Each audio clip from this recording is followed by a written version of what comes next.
आता मेकॅनिकल इंजिनिअरिंगचं शिक्षण घेत असताना विद्यार्थी बरेच सॉफ्टवेअर पण शिकतात, जसं की ऑटोकॅड, फ्युजन 360, कटिया, ANSYS. तर समजा प्रोजेक्ट मॅनेजमेंटमध्येच करिअर करायचं म्हटलं तर कुठले कुठले सॉफ्टवेअर शिकणं गरजेचं आहे विद्यार्थ्यांना?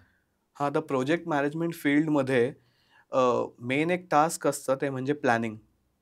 तुम्हाला क्लायंटला ज्या गोष्टी डिलिव्हर करायच्या आहेत, त्या तुम्हाला कधी डिलिव्हर करायच्या आहेत. एखादा प्रोजेक्ट आहे समजा 1 वर्षाचा आहे, तर मला किती ड्रॉइंग 1 वर्षात द्यायचे आहेत आणि त्यासाठी मी प्लॅनिंग कसं करणार? माझ्याकडे 10 लोकं आहेत. 10 लोकांना मी 1 वर्ष त्या प्रोजेक्टवर 10 लोकांना असाइन केलंय. तर मी कसं-कसं एक्झिक्यूट करणार, हे एक प्लॅन करावा लागतो.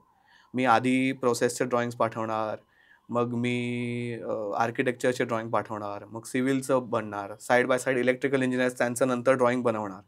यासाठी एक प्लॅनिंग हे खूप मोठं स्किल आहे. तर प्लॅनिंगसाठी 2 सॉफ्टवेअर आहेत जे आम्ही वापरतो. एक पहिलं बेसिक सॉफ्टवेअर म्हणजे मायक्रोसॉफ्ट प्रोजेक्ट. MSP आम्ही शॉर्टमध्ये म्हणतो त्याला.